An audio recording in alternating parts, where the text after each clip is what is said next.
ఖమ్మంలో సంచలనం రేకెత్తించిన బాలుడి కథ సుఖాంతమైంది. 2 రోజుల పాటు బాల సదనంలో ఉంచిన తర్వాత చిన్నారిని తల్లి స్వప్న ఒడికి చేర్చారు చైల్డ్ వెల్ఫేర్ కమిటీ. భర్త పోయిన తనకు ఎట్టకేలకు బాలుడు దక్కడం సంతోషంగా ఉందని తల్లి స్వప్న తెలిపింది.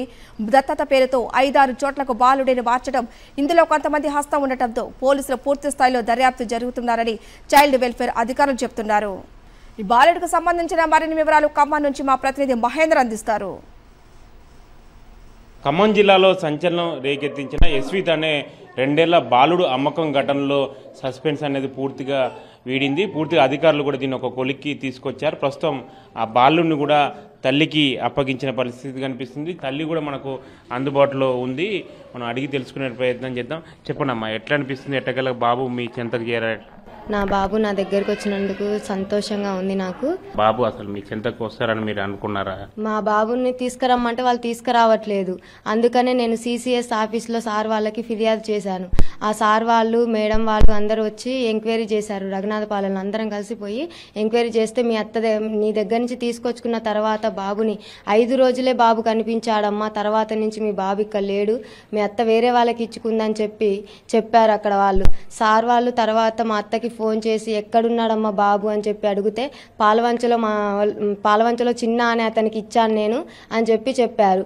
ఆ తర్వాత ఇక్కడికి ఏఆర్డీఓ ఆఫీస్కి వచ్చిన తర్వాత మేడం వాళ్ళు, సార్ వాళ్ళు మా అత్తని అడిగిన తర్వాత ఎక్కడున్నాడు బాబు అని అంటే మా మేనల్లుడికి ఇచ్చాను నేను అని అంటే, వాళ్ళకి పిల్లలు లేరా అంటే ఉన్నారండి, వాళ్ళకి సాదుకుంటా అంటే ఇచ్చానని చెప్పారు.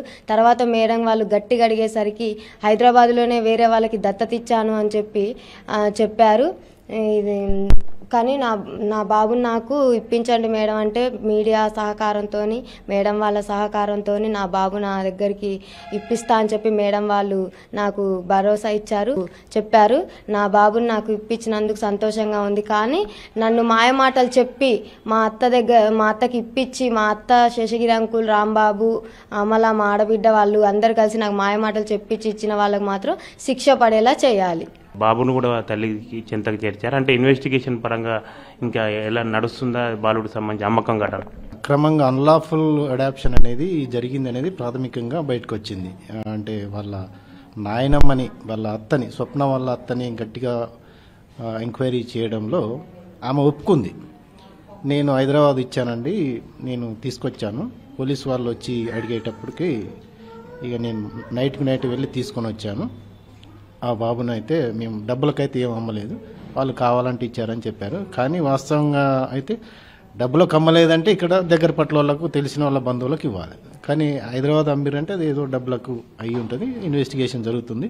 దాంట్లో ఒక 4-5 ఇన్వాల్వ్ అయినట్టుగా ప్రాథమికంగా ఒక అంచనాకు రావడం జరిగింది.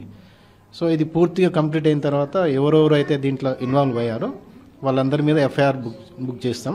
ఇల్లీగల్ సంబంధించి ఎవరు దత్తత తీసుకున్నా ఖచ్చితంగా క్రిమినల్ చర్యలు ఉంటాయి. దీనిపై ఎవరు కూడా దీన్ని సపోర్ట్ చేయొద్దు. దీనికి సంబంధించి పూర్తి స్థాయిలో ఇంకా రానున్న రోజులు ఎక్కువగా అవగాహన సంబంధించి చేపడుతూ పిల్లల అమ్మకాలకు సంబంధించి ఎక్కడ జరగకుండా కూడా చర్యలు చేపడతామని కూడా చైల్డ్ వెల్ఫేర్ సంబంధించిన కమిటీ సభ్యులు చెప్తున్నారు. కెమెరా పర్సన్ సతీష్తో మహేందర్, సాక్షి టీవీ, ఖమ్మం.